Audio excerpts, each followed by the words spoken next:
Live news, खबर तो पक्की है। क्यों पर रात में नहीं है, आप उठा के देख लीजिए। इन्होंने आरएसएस बीजेपी का गुणगान गाया है भर रात। मेरा सवाल है देश के प्रधानमंत्री से, सुरक्षा कवच सिर्फ वीआईपी के लिए क्यों? एक ही ट्रेन पर सारा बजट का पैसा खर्चा 8 करोड़ रुपया, 16 डिब्बा बोले थे, मात्र 8 डिब्बा क्यों? और आपको हर चीज में झंडी दिखाने की जरूरत क्यों पड़ती है? कितना को बेचिएगा?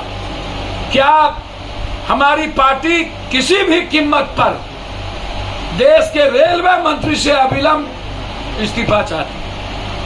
यदि वो नहीं दे रहा है, इसके लिए हमारा आंदोलन जारी होगा। दूसरी चीज, ये नरेंद्र मोदी जी की सरकार, इससे साफ जाहिर होती है गरीब, किसान, महिला और युवाओं की सरकार नहीं है। जिस ट्रेन का निजीकरण कर दिया जाए, जिस ट्रेन का वीआईपीकरण कर दिया जाए, जिस ट्रेन का कूपन के सहारे चलने वाला और जनता के पैसे से चलने वालों के लिए कर दिया जाए, वह गरीब विरोधी सरकार है और उनके लिए गरीबों की जिंदगी उनके नजरों में कुछ नहीं है। दूसरा, 8 जून को महिला पहलवान के सवाल पर महाधरना की होगी पटना में। जिस तरीके से निर्लजता का हद कर दिया बीजेपी और आरएसएस की सरकार,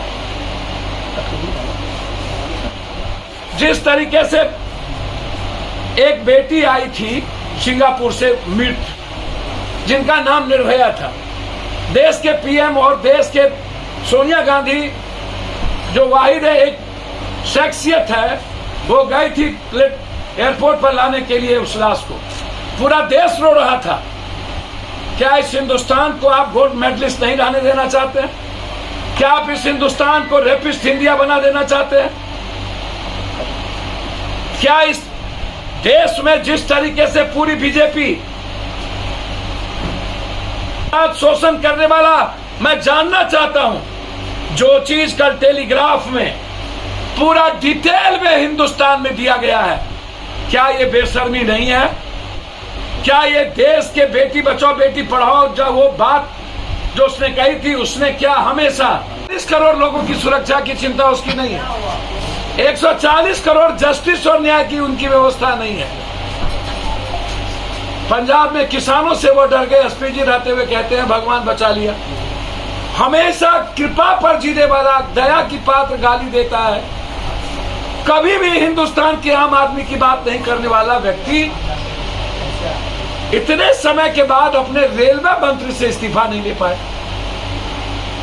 दूसरी तरफ रेलवे जो ये वंदे मातरम, हिंदुस्तान का पहला पीएम होगा, जबकि राजधानी शताब्दी जैसी न जाने कितनी राजा महाराजाओं की कैसी कैसी ट्रेनें राजस्थान से दिल्ली वर्ल्ड हेरिटेज ट्रेन को चलाया, कभी भी हिंदुस्तान का कोई पीएम झंडी नहीं दिखाया। इन्होंने 1000 वंदे मातरम चलाने की बात की, अभी तक मात्र 16 वंदे मातरम 18 चला, 18 में 15 में इन्होंने झंडी दिखाई। इन्होंने कहा था 16 डिब्बा होंगे, मात्र 8 डिब्बा है। एक डिब्बा का 8 करोड़ रुपया लागत। अब आप सोचिए कि 1000 ट्रेन बनाने में कितने पैसे, एक डिब्बा का 8 करोड़। मतलब रेल मंत्री जी, क्या आप बताएंगे कि 2 लाख करोड़ रुपया टोटल वंदे मातरम में, और सुरक्षा कवच उस ट्रेन पर लगेगी जो उस ट्रेन पर सुरक्षा कवच को दिखाया जाएगा जो ट्रेन में सिर्फ पप्पू यादव कूपन वाले और टैक्स के पैसे से तनख्वाह और करोड़ों रुपया लूटने वाले लोग चढ़ेंगे। एक भी मिडिल क्लास, गरीब, महिला, आदिवासी, दलित, पिछड़ा, अत्यंत पिछड़ा, देश का गरीब माइनॉरिटी, गरीब ब्राह्मण, गरीब राजपूत, एक भी आदमी जिसके पास इकोनॉमी 6000 से ऊपर नहीं है, 8000 से ऊपर नहीं है, क्या वो व्यक्ति इस ट्रेन में सफर करेगा? क्या वीआईपी के लिए सुरक्षा कवच होगी और आम आदमी, आम ट्रेन के लिए सुरक्षा कवच क्यों नहीं होगी?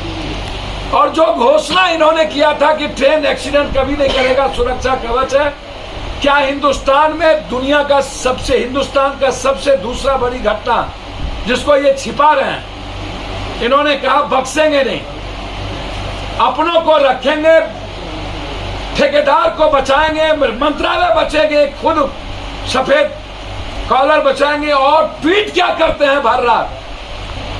शास्त्री उन्होंने रिजाइन किया, माधवराव सिंधिया उन्होंने रिजाइन किया, नीतीश कुमार जी जो हमारे मुख्यमंत्री हैं बालासिर में, उन्होंने इस्तीफा दिया,